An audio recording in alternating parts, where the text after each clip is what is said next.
What is going on, ladies and gentlemen? Welcome in to the Lineup Logic podcast, the NBA Daily Fantasy podcast, bringing you lineup construction ideas for the slate to come on Fanduel. It is Monday, March 20th.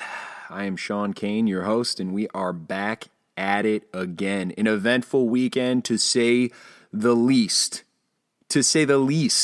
Absolute craziness in March Madness. I hope your bracket still has some semblance of hope. I know I have a little bit because I still have the Zags, I still have UNC and Kansas, but everything else just utter destruction. So crazy college basketball. Some pretty interesting stuff on in the NBA as well. Saturday, of course, the bomb dropped that the big three are sitting against the Clippers. Oh my gosh. Of course, it just blows everyone's lineups up who has owned any share of those guys or expected that game to be competitive whatsoever. Just a disaster on that Saturday night. A lot of people, a couple people are hedging, being careful, following Fern's strategy. A couple people came out. For me, I was lucky I dodged that bullet, but hey, not so lucky Sunday night. Ugh, gross. If you weren't in on overweight shares of that Lakers-Cavs game, then it was difficult to cash because the rest of those games were pretty lackluster, to be honest with you. But hey, bigger news for the Lineup Logic fam here. We debuted the cheat sheet. I hope you got to see the cheat sheet on Twitter on Friday. We launched the cheat sheet in the afternoon. We updated it again on Saturday and Sunday. People were really positive response to it. Very, very exciting to see, the people really appreciating it. Guys, it's a really pretty cool. So for those of you who maybe just listen to the pod regularly and don't follow me on Twitter or whatever the case may be, the cheat sheet is basically a live Google Doc that is published by myself, Josh, DFS Spectre, and DFS Kingsguard,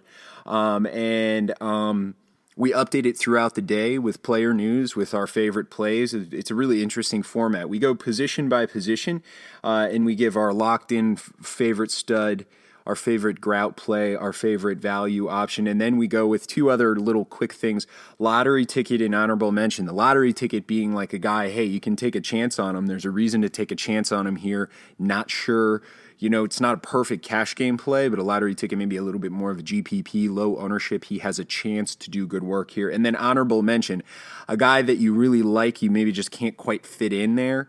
And then, we give the podcast player pool. We give the information from the podcast, the lineups and everything like that. So just so you guys are aware, and I made a little post about this on Twitter, I put a post out on Fan Forecast about what it is that we basically that how it's going to work. So the idea is that we gave it out for free Friday, Saturday, Sunday. We wanted to get you guys aware of what it's all about. But now it's going to become something that's posted via our Patreon page, which is a way that we're fundraising for the podcast. We're growing. Now, the podcast itself is going to be daily. It's going to be free. It's going to be in all the same spots that you're normally used to. But with the rate of the way things are going, things are just it's blowing up. We're really growing, and it's really because of you guys and your willingness to share your results with me and willingness to retweet, and that just like I'm so humbled by our listeners completely. But, we want to kind of take this to the next level. We want to get into MLB for the summer. We want to build a website. We want to build a community. And we're going to do that via Patreon. And so if you haven't seen the video that I posted, check it out on my timeline. It's a little bit scrolled down. I pinned it up there this morning. It's kind of a preview of like what's to come. And if nothing else, go over to patreon.com/lineuplogic. So that's patreon.com/lineuplogic. Patreon's basically like almost like a Kickstarter type thing. But the cool thing is that what you can do is you can create a pledge and people can pledge, and once you pledge, you get rewards. So if you pledge to the pod, then you get access to the cheat sheet every day. Patrons will get access to the cheat sheet every single day, and it's only $10 a month. Honestly, you're going to get 7 days a week worth of cheat sheet notes for $10 a month. That's pretty ridiculously cheap, and it'll just be $10 a month. So, hey, shout out to the 4 new patrons that we got this week. Absolutely awesome already. Kenneth, Nathan, Bill, Keith. Thank you guys. It really means a lot. Just awesome. This is going to go towards covering all of our hosting stuff, web development, all that kind of stuff. So thank you, Keith, Bill, Nathan, Kenneth. Really, really appreciate it. You guys, it means a lot to me. And hey, shout out to people cashing this weekend. Saw my buddy Paul coming through. Absolutely awesome with the late slate getting in there, and the slam, a $40 $1 entry turned into $40. That was awesome. And then some nice cash from Raja Goodell and Jay Rossi and Santiago. Been talking to you, man, trying to get you guys get you right. JJF, nicely done. Guys, we're going to keep grinding it out, man. We're going to keep building the bankroll. We're going to keep grinding it out here, figure out how to get people back in the green. And I know it was kind of a tilting week and a tilting weekend for a lot of people. The LeBron thing especially was just a disaster. But hey, we got work to do this week. Let's make sure that we're getting people on the right side of this. Tonight's slate is absolutely nuts. So in the next hour, we are going to preview the night to come. This absolutely crazy, I believe it is a 6-game slate. Yes, or 7-game slate. But like some of the juiciest competitive basketball matchups that are out there. Some really, really intense national headline type games with Washington, Boston, Golden State, OKC, just whoo.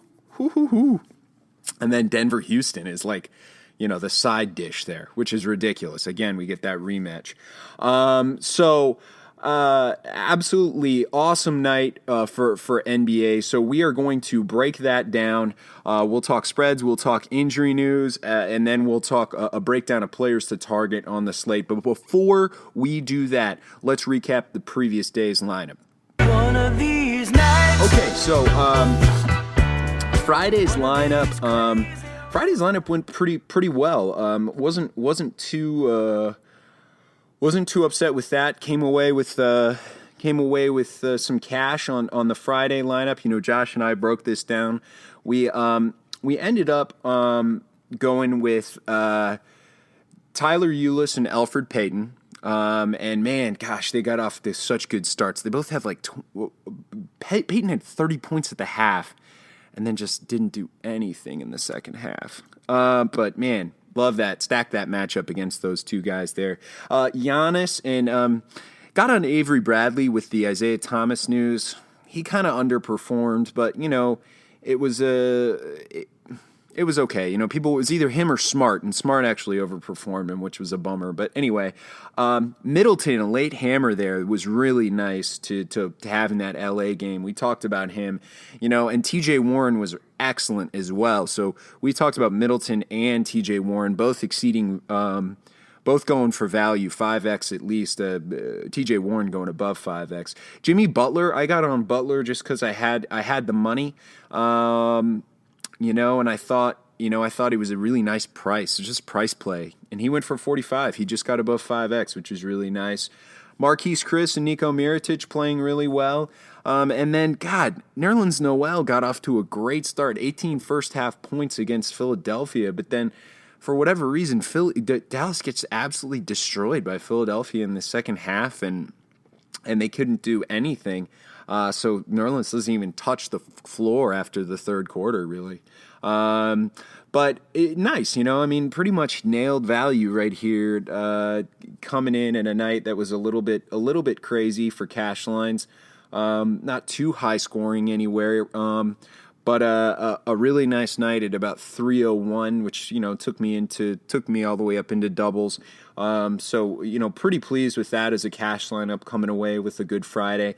A good lineup. I think the thing, guys, strategically, thinking about Saturday as well. Strategically, this late news stuff, there's two ways to see it. Okay, there's two ways to see all this late news stuff, because I was thinking about the LeBron bomb on Saturday night. There's two ways. One is you can fade it completely and just get away from it, and you know what, and say it's too risky. Okay, makes sense. Teams that are in the playoff hunt that have a history of resting guys, that have a history of late scratches, then you have to, you can fade those teams completely. Teams like Cleveland. I mean, they're one of the primary people that have no problem saying you're sitting, you're resting. Teams like the Spurs. This is a good time to start to get away from Kawhi. Pop's not going to push it. I suffered that last night. I mean, they go up by 15 in the second half, and he doesn't touch the floor. I mean, he shoots poorly, and then he doesn't touch the floor basically throughout, past the third quarter. Pop just takes him out.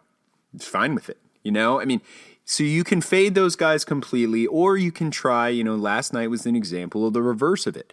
Nobody is on Kyrie because of the increased price, even though the matchup is so juicy, because there's no news of whether or not he's going to play. So everybody fades Kyrie. You take a little bit of a risk, and all of a sudden you get Kyrie, and Paul did this. Kyrie at 8% in the slam, 50 points. There's risk. It's a calculated risk, but it's not necessarily something that you need to fade completely. You just have to be cautious about it. And if you're hedging, then you don't want to be overexposed to it. 100% of lineups, that's a little bit risky, if you got a late game. So keep your eye on it. It's something to think about. Down the stretch here, teams that are in the playoffs, they're going to start to rest these guys. They're not going to risk it. They're not going to push them. So, unless they need that race. So pay attention also to the playoff race. Who's in contention? Where do games matter? Remember, out-of-conference games don't matter as much as in-conference games, which is part of the reason why Ty Lue felt comfortable punting that game against the Clippers. I think... So here's a theory. You ready for this? This is Ty Lue trolling the Western Conference. It's him basically doing... This is what he's doing. He's saying, I'm going to let the Clippers rest as well. We are our Eastern Conference. We are not going to extend ourselves in a competitive game against the Clippers because we know we'll battle with them. We know we're going to run with them. We know when we're going to push ourselves. So we're not even going to try. We're not even going to pretend like we're going to be competitive. We're going to punt this game. We're going to let the Clippers have the win, and we're going to let the rest of the Western Conference continue to battle here. And you had Golden State in action in the game that they really couldn't afford to punt. You had Utah in action in a game they couldn't afford to punt. I don't know. That's a little bit of a deep theory, but maybe. Basically saying, let's let the rest of these guys battle up. And then he knows he's got Washington and Boston today. Hey, we take one game and one of those guys is going to take an L in this Washington-Boston game. We know we can get the Lakers game easy without extending ourselves too much. It's not nearly as physical, challenging a matchup as the Clippers game.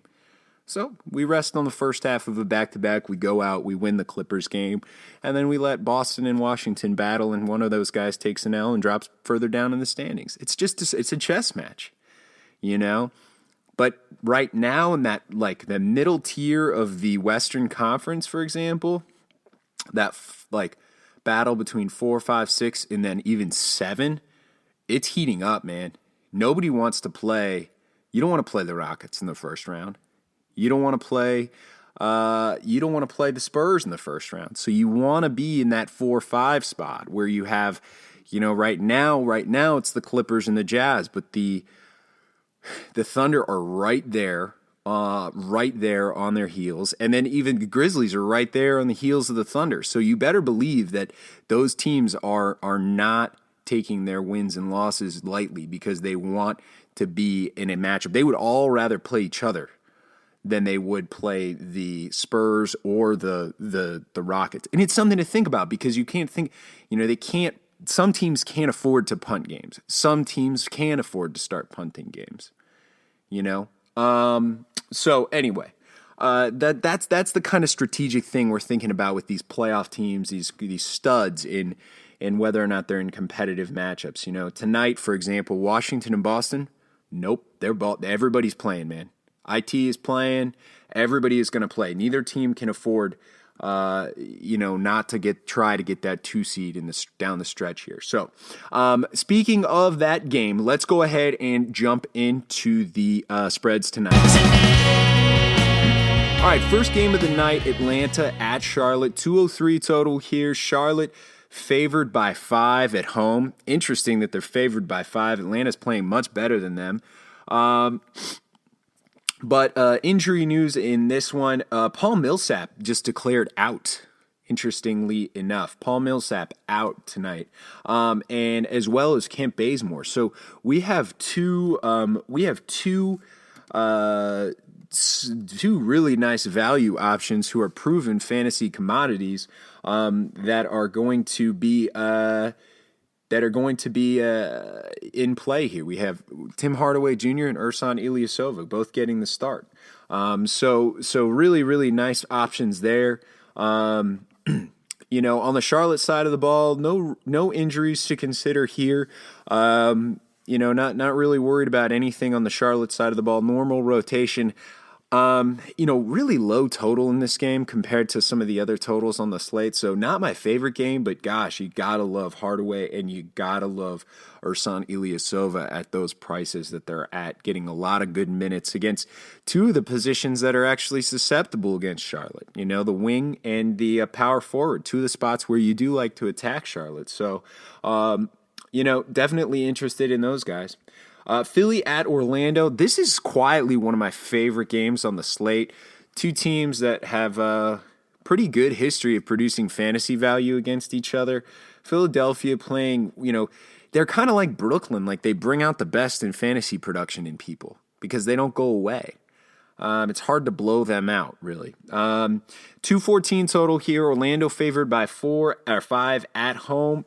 The injuries are just insane on the Philadelphia side. Of course, adding on Jahlil Okafor now out, So basically in the front court, you've got Sean Long, who's this 10-day contract guy that they have in Philly. Rashawn Holmes and Dario Saric. So fire up your Rashawn Holmes, friend of the podcast. And then on the Orlando side, it'll be interesting. Vooch sat out of practice yesterday, but God, it'd be really nice to get some Vooch here. Vooch has a huge advantage in this matchup history. So, some really nice options in this game for sure. One of my favorite games on the slate. Utah at Indiana, 193 total here. Utah only favored by 2. We're keeping an eye on. We are keeping an eye on the Utah news. We've got Rodney Hood and Derek Favors both dealing with knees. I got to think that this is, two things, okay? On the one side, Utah wants a win, okay, because Clippers have New York tonight. That's an easy win for them. And OKC has Golden State at home. Not an easy win by any stretch, but you don't want to lose and have OKC take a nice win against the Warriors. You know what I mean? That's just kind of a big swing there for them. So Utah dealing with Favors and Hood. I don't know if they're going to play. Utah playing well without them anyway. And if we don't get Favors and Hood, then you have to look at Ingles and you have to look at Joe Johnson for sure.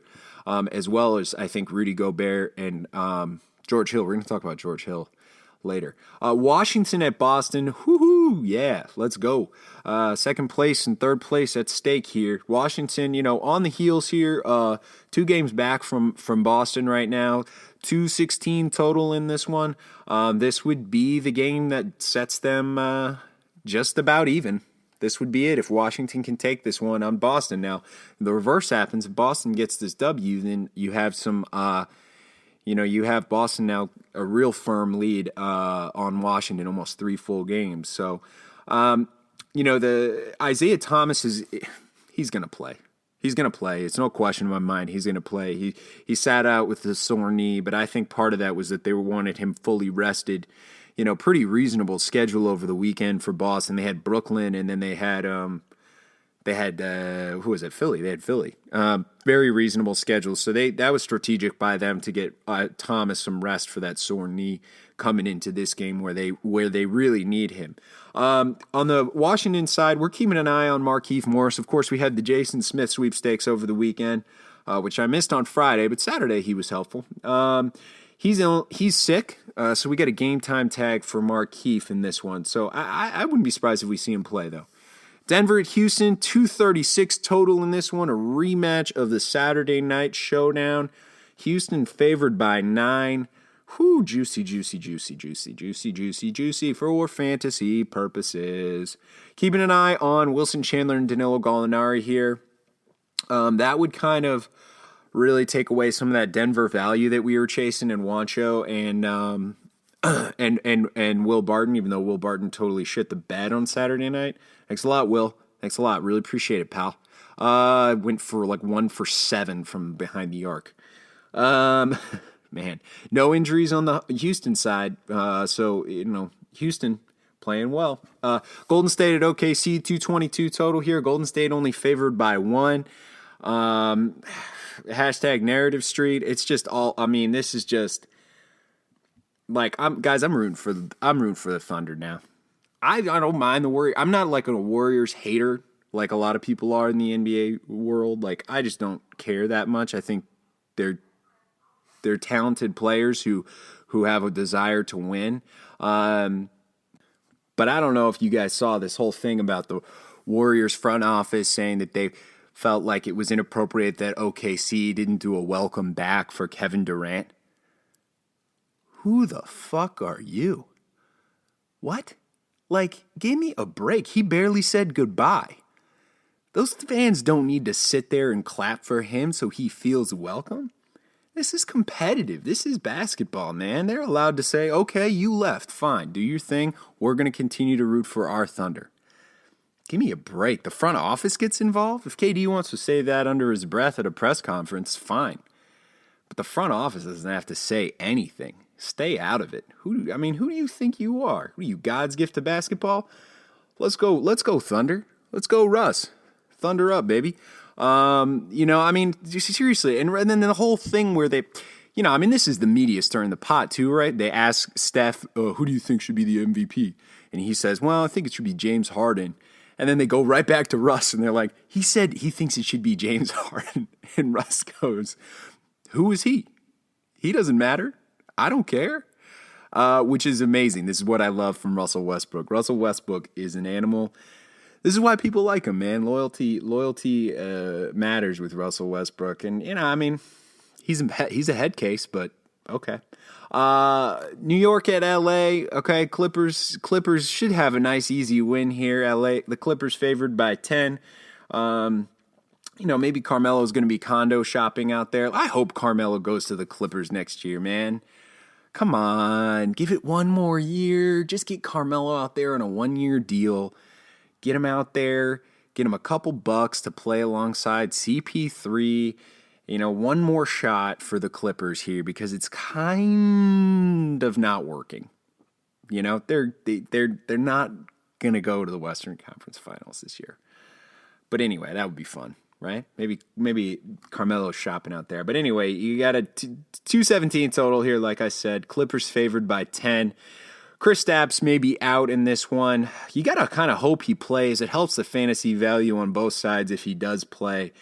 I just don't think the Knicks will really even have a close to a chance if Kristaps doesn't play. But he's got that thigh bruise. Hey, I wouldn't be surprised if he suits up. He's had a couple good days of rest. So we will keep an eye. I'm not going to start him by any means.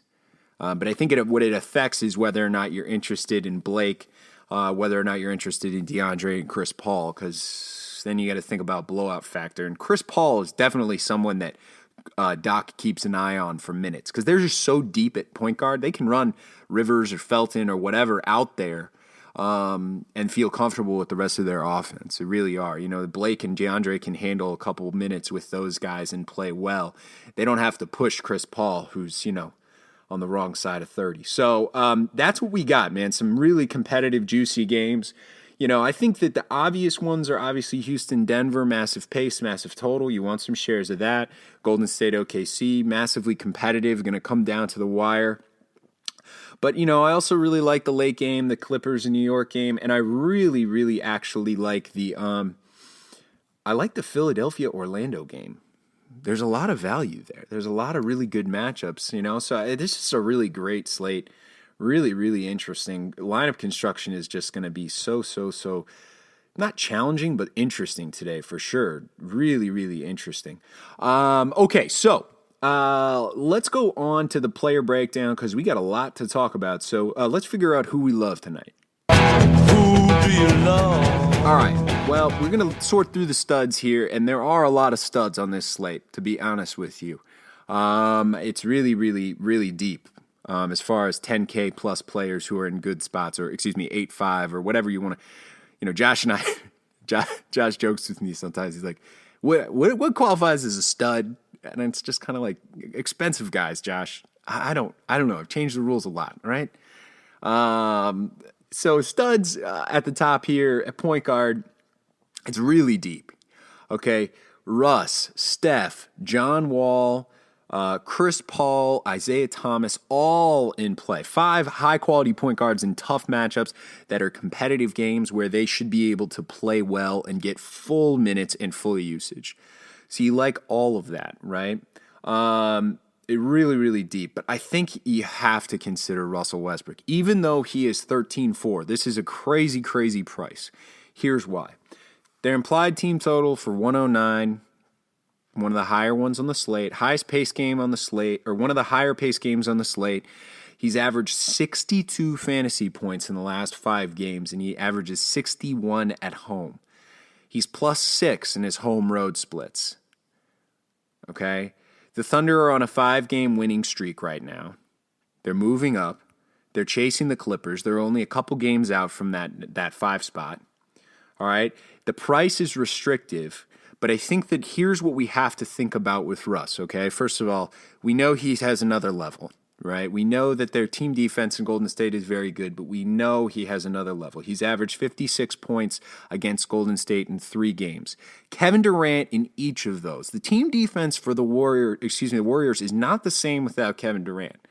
They played very well in the last 2 games, get the Magic and the Bucks. Good, you get a trophy. They struggled against the 76ers. They got beat by the Wolves on the road, and that skid that they had was because they're on the road. They're not as good on the road as they are at home. So I don't really see a problem with the Warriors' defense here, for Russ with the Warriors' defense, okay? I think it comes down to lineup construction. If you're building with Russ, then you kind of only have one stud to build with. That's what you're doing. You're saying, I'm just tying myself to the one stud here. He's the most expensive guy on the slate, and then you have to basically build out good guys in the rest of you're not going with a 2-stud approach if you get Russ in there. It's just a little too aggressive. And there's a value here, but guys, remember, I always talk about build with a floor in mind. It's so attractive to be like, I want to get Russ in Harden. Well, you can't. You can't have it all, guys, okay? You can't have it all, so show some fucking discipline. Sorry. Russ, though, I love Russ. I don't want to be on the wrong side of Russ going ham against Steph Curry going, who is he?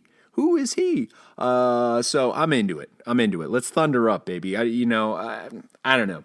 I think the most legitimate pivot is John Wall at 10-2.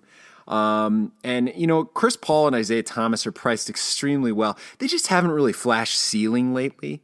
Avery Bradley back in the lineup has taken some of the scoring responsibility away from Isaiah Thomas, and Chris Paul may be in a not very competitive game. And like we said, if he's not in a competitive game and Blake and DeAndre have a great front court matchup, he's not going to exert himself. He's really not. He he knows how to facilitate and play well. And this isn't what he needs. He doesn't need, he needed to go off in that Utah game, so they got that game. And he was the only guy on the court in that Denver game. Those are the 2 games where he's hit value in the last couple, and this, I just don't see him needing to go off. So Chris Paul's a little risky to me, but a really nice late hammer option in GPP formats.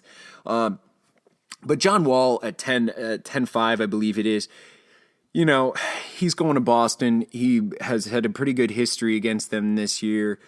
playing really well. I think he's a nice GPP pivot. I'm not going to play Steph on the road right now. He's 40 points, and he's just priced too high. I just don't know why FanDuel won't reprice him. Maybe they're Warriors fans. All right, it's shooting guard. It's James Harden at 12-2. Harden is very much in play, just as much as Russ. People are, the price is so restrictive. He's so expensive at that Denver game. Well, guess what? He's worth it, man.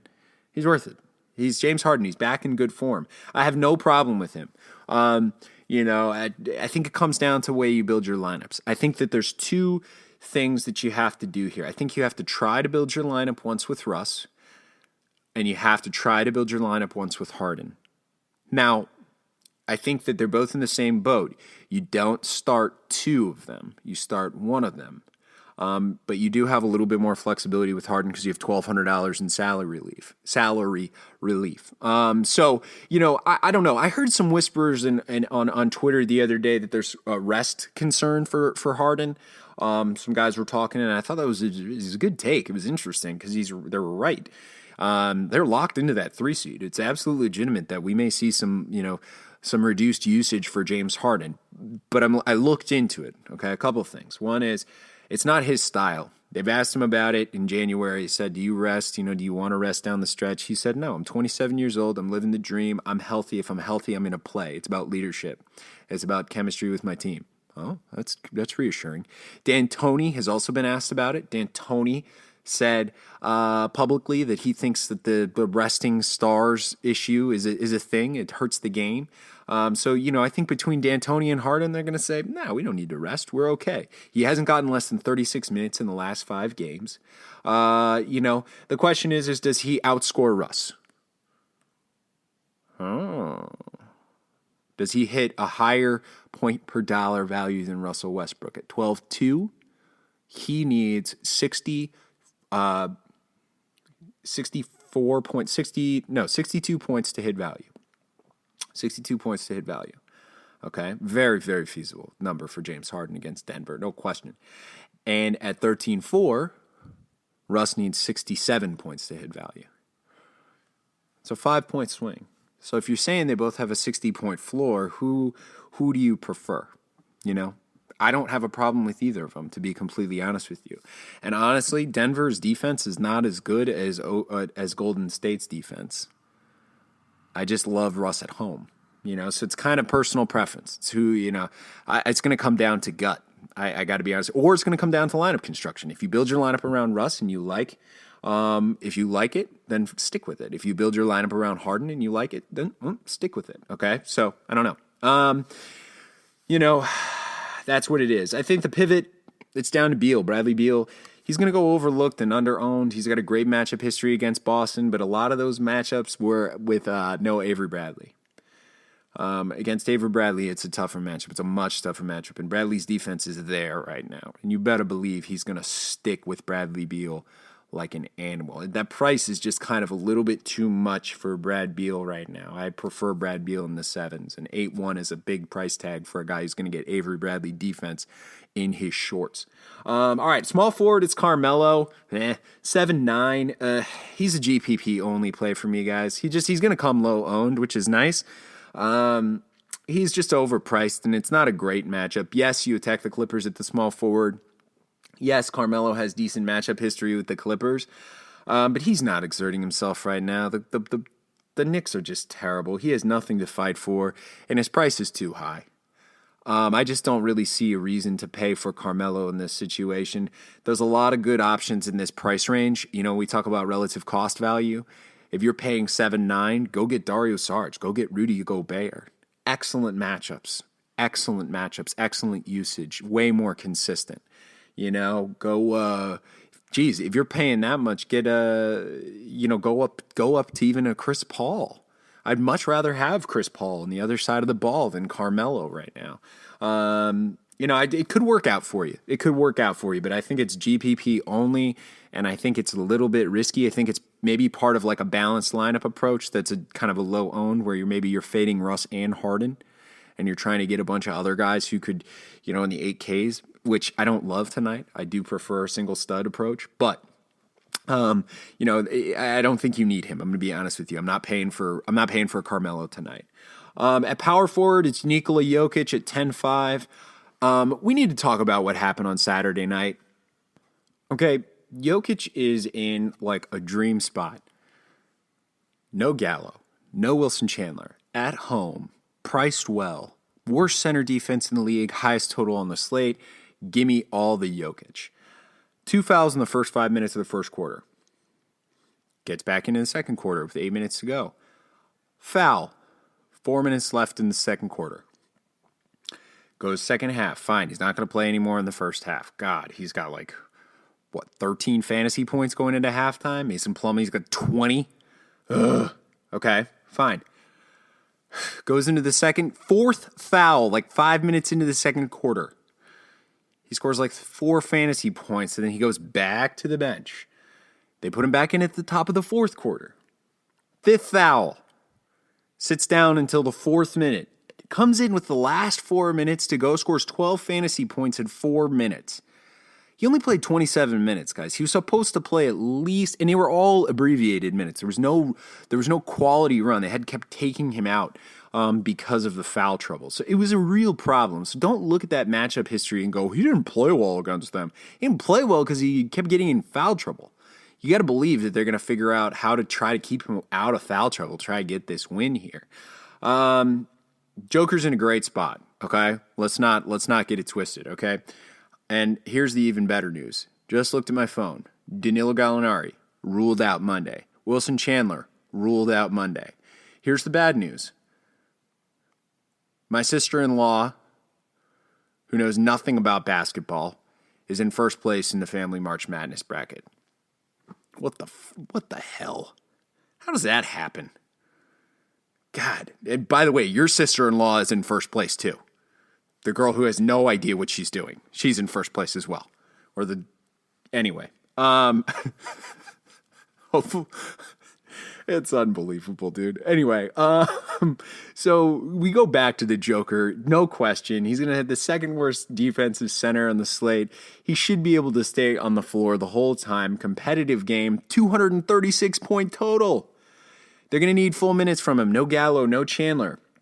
Which we know without them, it's 1.6 fantasy points per minute. Okay?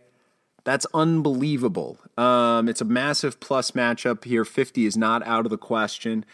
I think the difficulty is that from a roster construction standpoint, there's two things. One is there's two incredibly good values at power forward today that are really hard to fade because they're priced. We know what they're capable of. They're priced well. They're in good matchups, and we know what they're capable of. So you really, really are going to be in a difficult position if you choose to go with them over, and I'm talking about Rashawn Holmes and Ersan Ilyasova. You're going to be in a difficult position if you choose to fade them because they're going to probably exceed value. But I don't think Joker is out of the question here. I love him in this, GPP for sure. Give me some Joker shares, no question. I think the interesting possibility is maybe if you go with Joker, and I know I'm talking about a lot about lineup construction, but it's really challenging on this slate. If you go with Joker here, maybe you also go with John Wall. Another 10K. You kind of do the 2 10K studs thing. You do or maybe you do two or three 8Kers. Right? Maybe you do John Wall, you do Jokic, and then you do Isaiah Thomas and, who's priced pretty well, actually. Isaiah Thomas and Chris Paul. It's up to you. It's those are interesting and viable lineups of guys with floor and ceiling. So, Jokic is in a really good spot. You just have really good value of power forward in two different places. But they will be highly owned. People will be on both of those guys.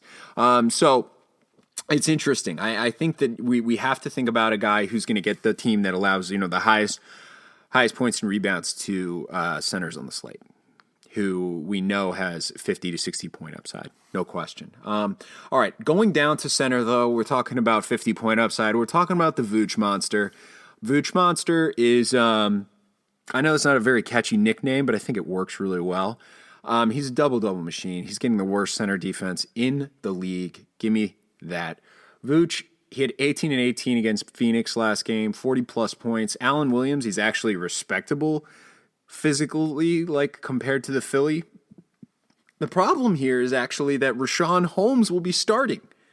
We wish Jahlil Okafor was starting. Okafor with the sore knee left yesterday's game. He's probably going to sit. He's negative 1.27 defensive real plus minus. That's pretty bad. But and listen to the actual statistics for Philly. When Okafor is on the court, opponent rebounding rate goes up by 3%. Their block rate goes up by 2%. The opponent offensive rate goes up by 5%. Yikes. When when Okafor is off the court and Holmes is on the court, you basically flip those numbers. The defense is significantly improved. So Holmes is definitely the better defensive center, but he's not so good that Vooch can't go to work. You just wish we had Jahlil Okafor to pick on. It's still a great matchup. He's averaged 42 against them this year in 5 games. That's nice. That's really, not in 5 games, 3 games. 3 games, he's played him 3 times. He averaged 42. I think one of those he had 50.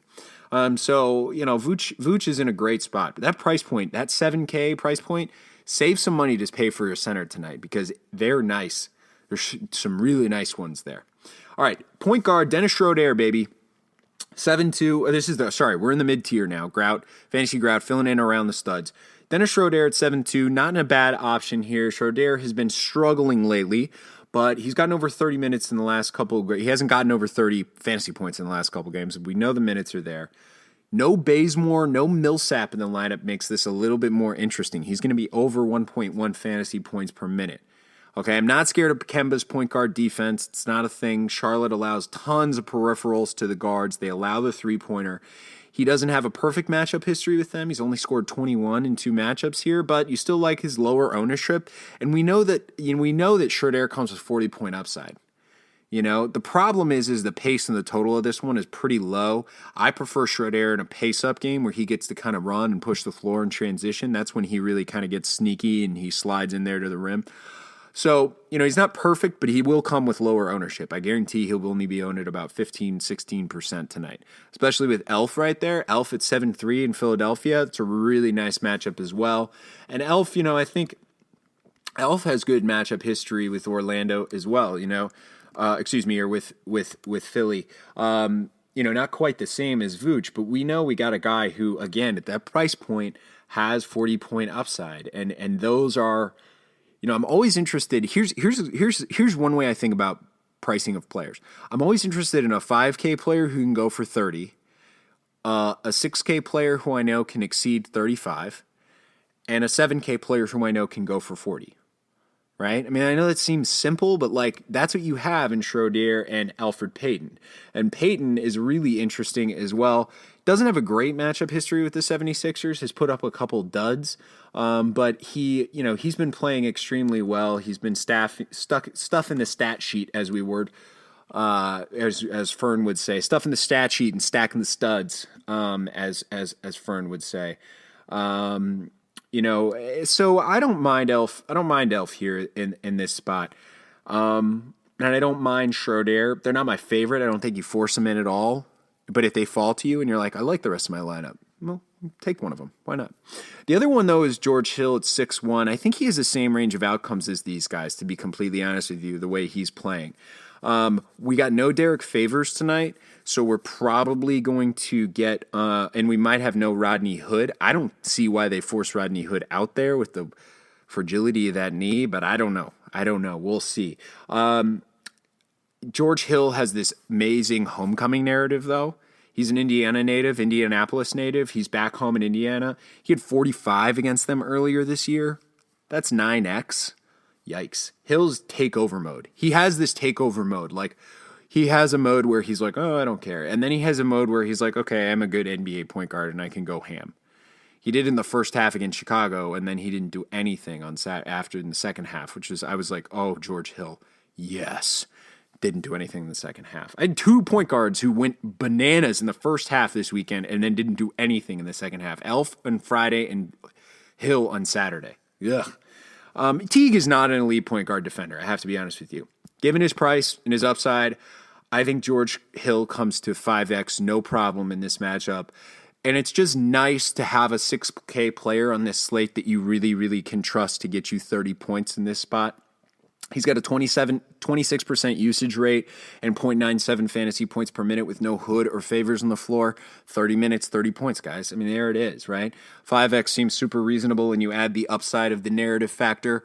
Boom, baby. Let's go down to shooting guard, though. Gary Harris, Evan Fournier, Tim Hardaway Jr., all in play. I will talk about Beal and Clay and Depot, don't get me wrong. But I got to talk about some cheaper guys because I think they're in just as good a position. Pretty loaded tier, to be honest with you. Gary is going to do Gary things. Okay, no Chandler, no Gallo.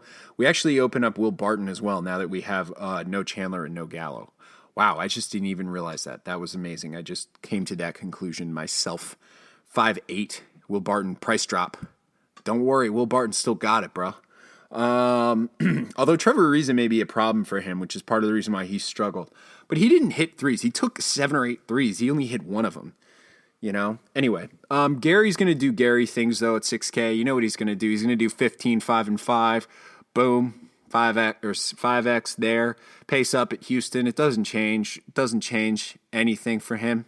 He's just so consistent. He's such an easy investment. You know what you're going to get. You don't have to be worried about it. But I think you can go down to the next couple guys. You can go THJ at 5'6". I love Tim Hardaway Jr. against Charlotte. They struggle in the three-point line. He's getting a ton of minutes back with Mo Bazemore. He'll get usage bump with no Millsap. They're going to rely on him for scoring. No question in my mind. It's a really nice price in a spot that he needs to produce against Charlotte. They struggle with three-point shooters. We know that. They allow some of the most attempts per game, and he's averaged 27 in the last 5 and 10 games. Those are only 28 minutes. If you figure he's going to get 32 minutes here, 30 points at 5-6 seems like it's a really nice just plus 5x value there. So Evan Fournier, though, you know, priced really well, 30-point upside. He went for 30 against Phoenix, and Phoenix is really pretty bad against the shooting guard, well, as is Philadelphia, bottom 10 in the league to the shooting guard. He's averaged 33 against them in 2 games this year. So clearly he knows the matchup. He has a matchup advantage there. At 5'4", you just really don't have to worry about a guy. 5'4" is just such a nice price. You know, we know he has 25 probably. He's going to get 30 minutes, 25-point floor. 5'4" is a really solid price. So let's talk a little bit, though, about Beal, Clay, and Oladipo, because I think people are going to want to know, what do you think here? Beal at 8-1 is just a lot. 40 points from Bradley Beal against Avery Bradley is a big deal. That's a lot. That's a lot of points, guys, against Avery Bradley, who's one of the best wing defenders in the league. Clay, 7-1 on the road. I prefer Clay at home, and I prefer Clay when he's not getting Victor Oladipo. Clay doesn't have a great history against Victor Oladipo this year. Kevin Durant has the best history against the Warriors this year. As far as fantasy points, he's not playing. And obviously Clay's going to take more shots, but he just really doesn't play that well against the Warriors. And I think Oladipo, yeah, good price. But, I mean, if you have Gary Harris right there in an even more plus matchup, why wouldn't you just go to Gary Harris? You know? Depot just doesn't have the upside the consistency. You know, you could get 36 points from Oladipo, but it's not as likely as you're going to get 25 maybe, you know, against Klay Thompson. I just don't know if you need Oladipo in this spot. I think, you know, it's him versus Gary Harris. Let the tiebreaker be the fact that there's no one compete with Gary Harris's usage. Gary Harris is in the highest pace, highest total in the game. Fine. Or Will Barton. Okay. So I don't know. It's hard to predict. But I for those higher priced guys. But I think it's very easy to predict THJ. It's very easy to predict Gary Harris and Will Barton in this spot. You know, no question that those are good, well-priced guys. At small forward, though, Bob Covington at 7-1 and Otto Porter at 6-2, both in really good positions here.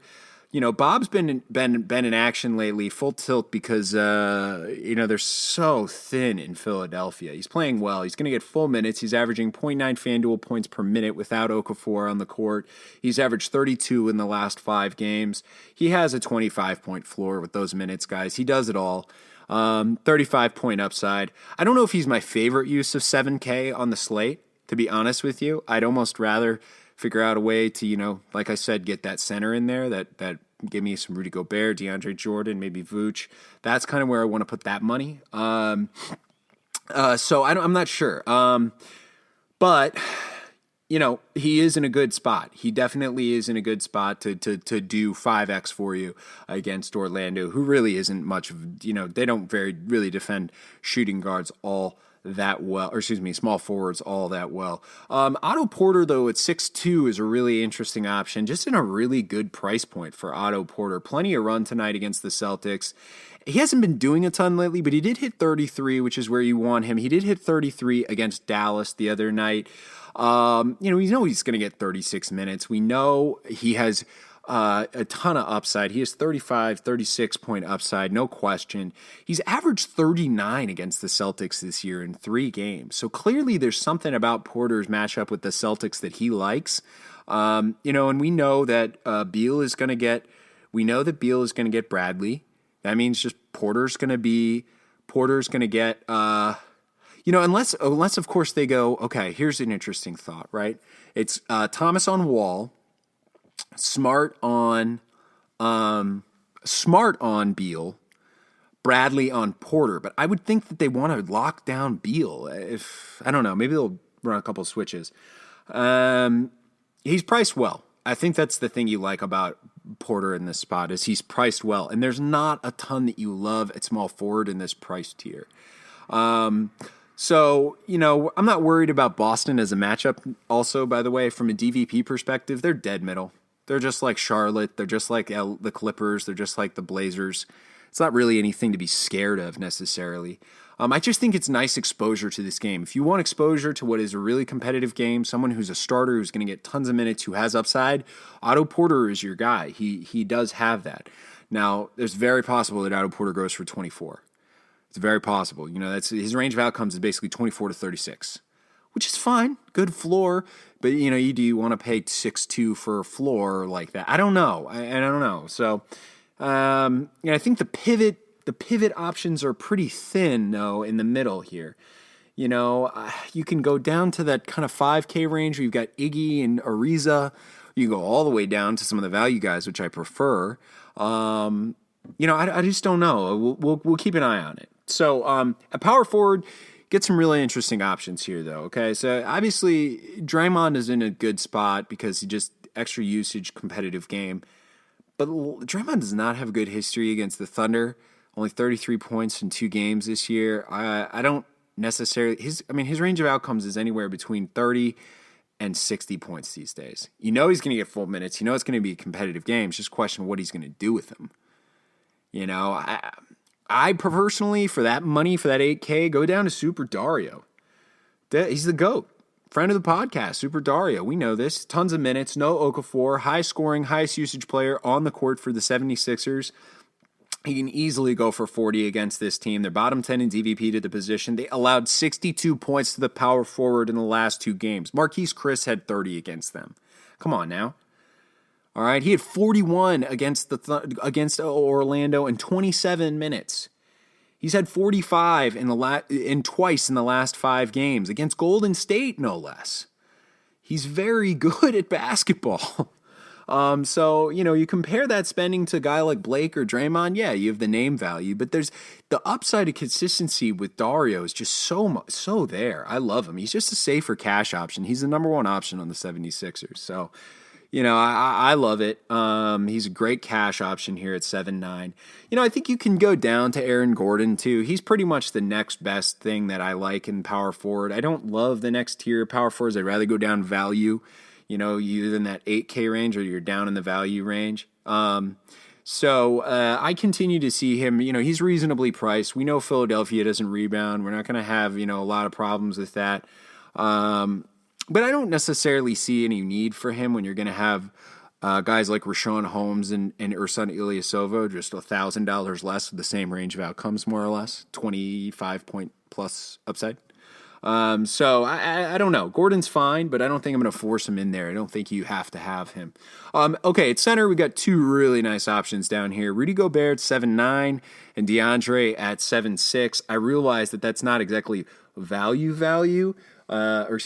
exactly in the mid tier, but these guys are just, I'm telling you guys, this is where you want to pay. You want to pay between DeAndre and Vooch for your center tonight.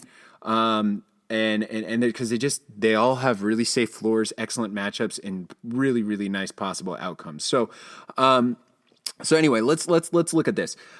Okay, Gobert is getting Indiana, no favors. Wow. Okay, favors. He's without favors. He's been averaging 38 points. He's priced exactly right there, 38 points at 7-9. But we know he has 50-point upside. He just did it against Chicago, who, from a DVP perspective, is actually better against the center than Indiana. Indiana, guess what? Averaging, they are bottom 10 in DVP. Okay, they're the same as Orlando, as Charlotte, as New Orleans, as Miami. They're giving up 56 fantasy points in the last 5, 53 in the last 10. Gobert is an animal, and he always comes lower owned than everybody else. Rudy Gobert, FTW. Love Rudy Gobert. Now, I also love DeAndre Jordan as a late hammer here. I think, though, DeAndre is a little more risky, and I think that the thing you have with DeAndre, the thing you like about DeAndre is he's a late hammer, and he never goes over, ownership never is really above 20%. Although, tonight he may be, because everybody knows the Knicks are bad, right? And he's priced really well. He's a great late hammer. He's got the Knicks at home. He's +5 at the Knicks at home this year. The Knicks are bottom 10 in DVP to the center in the league, and he had 49 against them earlier in this year. Now, cautious there. Blake and CP3 were out. That was in the beginning of January where both of those guys were out. So don't go going, oh my gosh, DeAndre's going to score 50. No, DeAndre could score 40. But so could Gobert and so could Vooch. So, I mean, any one of those guys is absolutely in play, no question. I think you like him because of the timing. If you want exposure to that late game, then I think DeAndre maybe gets a little bit of the tiebreaker bump there. But the other thing they have to remember about DeAndre is he has a much lower floor than Gobert does. And he has a much lower floor than Vooch does. Okay? But, you like the matchup just as much as you like the matchup for the other two. So definitely in play there. Now, if you want to go spend down at center, I think you probably go with Mason Plumlee or Clint Capella in that matchup there, face-to-face.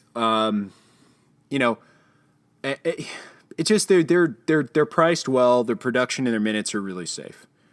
I think you could easily see 30 for both of them. Capella went back out. He bounced back. He had 29 points against Denver. Everybody played him against New Orleans, which I don't really know why we played him against New Orleans on Friday night. But he bounced back against Denver. 24 minutes, he had 29 fantasy points. He's just a really good 6X option. Honestly, it's a really good cash game play, especially at home here in this matchup. And Plumlee, he's been just unbelievably good. Over 30 points in all of his last 4 games, and Fanduel just hasn't priced him up yet. He's still 6-1. It's just a great option. So if you need that savings, you want to spend up somewhere else, boom, take it. I just really like those 3 guys at that price point, DeAndre, Rudy, and Vooch, all in a really nice spot. You want to be really contrarian? I'm going to give you one really contrarian play. Dwight. Charlotte's not that good against the center. And no Millsap. Yeah, Dwight. Very contrarian. I don't think people are going to be on him, but he is in play. Don't force him in, but I think he had 40 last game without Millsap in. He just has to rebound. He's the only guy that can rebound out there. And we know Dwight has 20 rebound upside. Charlotte just the same against the center, more or less. Just the same against the center, more or less, in the season as a team like Orlando or Indiana. Indiana's trending in the wrong direction, while Charlotte's trending in the right direction with a Zeller back in the lineup. So Dwight is interesting. I think it's a good night to pay for centers, but hey, that's just me. Sometimes I like to pay for centers. Okay, let's dive into the bargain basement here, figure out where we can save some money at this spot, on this slate. At point guard, I think George Hill is really in a nice price point, but, I think you could easily go down to, a guy like TJ McConnell. He's in a good matchup. I think we have to start to get off Pat Bev. He's so inconsistent. I wish I could play him, but I just really don't trust him. So I think, Jameer had a really nice game against Houston last time. kind of an outlier game. But I think Jameer is safe for 25 fantasy points in this one, no question. So maybe you start at Jameer, you look at TJ McConnell, and you can look at Jamal Murray as well. You know, he struggled a little bit in that game, and a lot of people were on him because they wanted savings. You know, but I mean, remember, he has to get extra run for him to really hit value, and he's pretty much getting 20 to 25 minutes on a regular basis. So, you know, I don't know how much Jamal Murray you need. So that's pretty much it. I think, you know, I think that's kind of where you stop. And then I guess if you want to get cute, you could go down to Sergio. You know, Fern made a note about this. Sergio getting extra run and extra minutes, I think, basically because they're so thin there. You know, he had 25 minutes in both of the last two games. You know, Sergio is not a bad point guard at 3.7. He's kind of a punt, but you know what? At least you know he's a punt who you know what you're going to get. So, something to think about. Okay, so at shooting guard, though, of value options, I think you probably start. It's crazy to me that Eric Gordon is priced this low, but we just can't go back to him until he really shows more upside. So I think you go down to maybe a J.J. Redick, you know, and Jamal Crawford. Jamal Crawford birthday narrative. I'm not sure if you heard that. Jamal Crawford birthday narrative, 3.7. Yikes. Interesting. Knicks at home? Interesting. Very interesting. But Jamal Crawford at 3.7 and J.J. Redick have obviously a great matchup there. Crawford getting a couple extra minutes lately, which is nice. He was losing some minutes for a while, and then he got some extra minutes. You know, and I don't know. He did have 26 against them earlier this year, and it's his birthday. Did we mention that? Birthday narrative? Jamal Crawford? I don't know how much some people buy it, some people don't. But anyway, you know, and then of course, like Nick Stauskas, he's getting minutes because there's nobody else that can play there. You know, I mean, there's no one available. He's getting like 30 minutes. Here's the problem with Nick Stauskas. You ready for this range of outcomes? The last 6 games, 3.5 points against Portland, all the way up to 25 points against Boston. I don't get it, guys. I don't understand it. I don't know. So I'm not really sure why. I don't trust Nick Stauskas, to be honest with you. So again, you want to build a floor. You want to stay in the fight. Okay. So and besides that, at small forward, a couple options here. You know, obviously the most well-known commodity that we have is the Jingle Bear. Jingle Bear is he'll probably get the start. I don't think they're going to play Rodney Hood. If I'm the Jazz, I'm not forcing Rodney Hood out there. Okay, I'm not going to do it. Lance Thomas is in play if Porzingis sits, but he's not going to be in play if Porzingis doesn't sit. Okay, so Jingle Bear is in play. Matt Barnes, interestingly, getting some minutes. I put him in on Saturday night over Bojan. Worked out really well for me. He outscored Bojan and he outscored Joe Johnson, and that was all I needed him to do. Kind of gave me just a little bit of a boost over people at the end of the night. So Matt Barnes kind of sleepy in that spot. You know, Terrence, I wish we could go back to Terrence Ross. He's got 30-point upside, you know, but even against Phoenix, he just doesn't do anything except for score. That's the problem with Terrence Ross. So we can't really go back there, but I think you have a couple other options, okay? Taurean Prince getting a lot of run lately. He's basically taking Thabo Cephalosha's job, and he probably plays better defense than Kent Bazemore. 29 minutes against Memphis, 31 minutes against Portland. He rebounds, he scores, he plays defense. 4 and 3 blocks in those 2 games. He had 30 points. So, you know, don't play Thabo Cephalosha. Play Taurean Prince. You know, absolutely in play, no question. So, and a power forward, just 2 really, really rock solid options down here. And you know what you're going to get. And they are, well, actually, now we also have Juancho at 3.7. Juancho had a really nice game against Houston. But remember, some of Juancho's minutes against Houston came because of foul trouble across the board for other guys, right? He did get 28 minutes, but remember, he is a scoring dependent kind of guy. So, but at 3.7, 20 points, that's not crazy for Juancho Hernan-Gomez. So anyway, so you've got Juancho at 3.7, you've got Rashawn Holmes, and you've got Ersan Ilyasova. Those are really, really excellent spots. 4.8 and 4.5, they're going to get 30 minutes tonight, and we know that they can score 30 points. I mean, those guys are almost a total lock for me. So really good options on this slate. No questions asked. I really like them in this spot. And then at center, we talked a little bit about some of the value guys. I think the lowest that you want to go on this slate, guys, to be honest with you, is the lowest that you want to go on this slate is probably Cody Zeller. That's about the lowest that you want to go. Had a great night on Saturday night, 37 fantasy points. Washington struggling against the center, but I'm not going to chase Al Horford. Remember, Horford's production correlated with the fact that Thomas is out. No question. Absolutely, because it's nice. Horford, they can run the offense through him, and he gets extra usage and extra scoring. But I think the lowest that you want to go is Cody Zeller.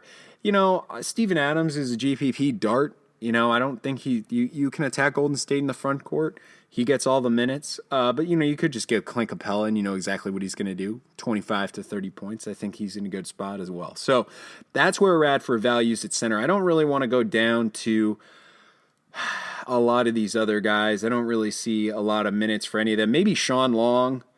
If we know Okafor is out, then I think we can kind of have a predictive range of outcomes for Sean Long. Maybe, not really, no. I take that back completely. I'm sorry. So, yeah, again, we're stopping ourselves, full stop, unless, of course, we get Biyombo because no Vooch. Then you go Biyombo against Philly, and that's a great play. But, yeah, you stop yourself at Cody Zeller. All right, let's go over to lineup lock now. This is where I'm going to build you guys a cash core lineup. Hey, I'm not a lineup provider. This isn't your lineup. This isn't your starting lineup. This is to show you an idea of how lineup construction can work on this slate, and then you pivot, you make your changes, you do your own thing. Okay? I very rarely stick with the whole show lineup. There's only some times where it seems perfect and I stick with it. There's some nights where to do that, but there's a lot of nights when I make pivots and changes, and I encourage you guys to do the same. This is the starting place. All right?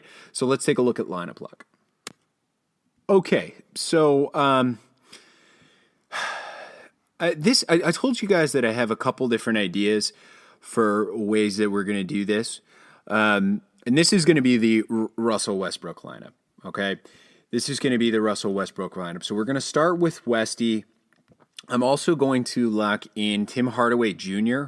I'm also going to lock in Rashawn Holmes. And I'm also going to lock in Ersan Ilyasova. Those feel like some of the best values on the slate right now. So I'm going to take those guys. Okay, now what I have to figure out is what do I want to do with the rest of my shooting guard, point guard, and center. Well, at small forward, I think that we can go with Otto, okay, because there's kind of not a lot of good options there. And then at shooting guard, we now have Will Barton in play against Houston for sure. So we can go there, which is gonna all. And then there's also value at shooting guard, or excuse me, at small forward in Joe Ingles, right? Or Taurean Prince. Okay, so let's say if we go with Taurean Prince, or excuse me, let's say we go with let's go with Joe Ingles. All right. Well, actually, no. Sorry, we don't have to do that. We don't have to go with Joe Ingles right now. So let's do this. Actually, sorry, I'm a little bit turned around because some of this news threw off what I was originally going to do with the lineup.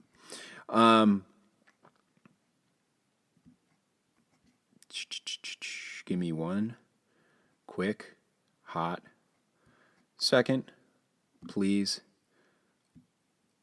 Okay. This is interesting. This is a starting point. It's not perfect right now, but here's one lineup, okay?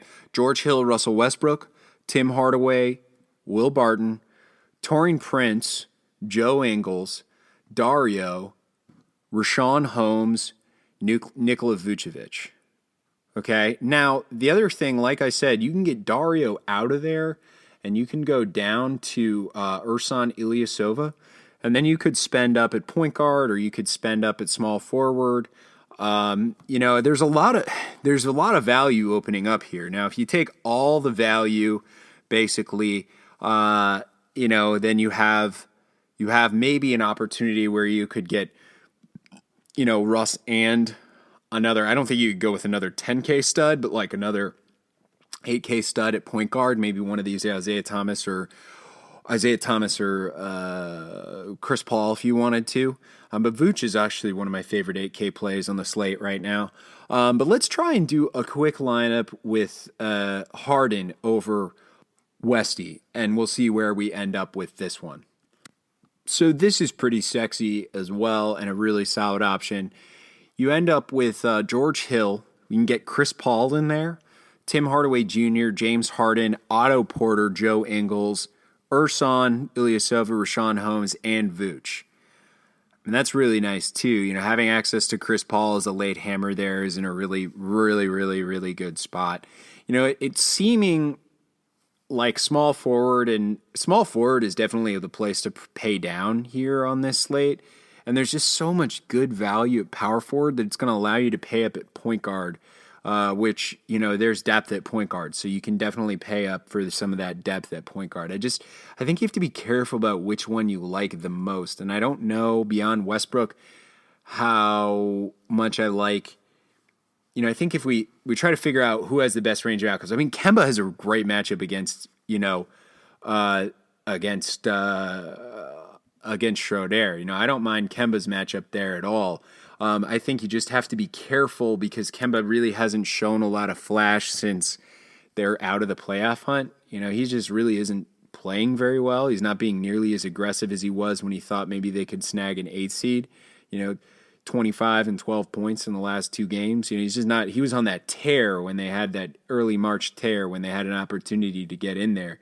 The difference being is that the advantage here is that Atlanta is one of the best matchups, and he's had 39 points against them once, 39 points against them twice this year. So, we know that 40-point upside is very possible against Schroeder in this spot. So Kemba may be one of the better options for 40 because you feel like Chris Paul, Steph Curry, and John Wall all have 40 kind of written on them as a floor. They have more ceiling, but how much are you going to pay for that ceiling, to be honest? So that's an interesting spot as well for Kemba Walker to think about. But, yeah, man, I mean, good luck with lineup construction tonight, guys. There's... Like I said, there's a Westy lineup, there's a Harden lineup, but you've got really nice value in players like Ersan and Rashawn Holmes and Jingles and Tim Hardaway and George Hill. Those are all really, really good guys who are going to be getting 30 minutes with 25-point floors given their role and their minutes. And so you feel like maybe you lock in those guys and you just kind of build out the other spots. And there's really nothing to spend on at small forward. So, yeah, that's where we're at. Good luck tonight, guys, in your contest. And hey, check out patreon.com/lineuplogic. That is where you can get access to the cheat sheet. $10 a month subscription. You get the cheat sheet via that link. For those of you who have already subscribed, the cheat sheet will be on Patreon. I will tweet out the Patreon link there, and you will have access to it via the Patreon page, and it'll be exactly the same as it was earlier this week, live with the updates, just like we've been doing it. So good luck tonight in your contest, and I will see you guys tomorrow.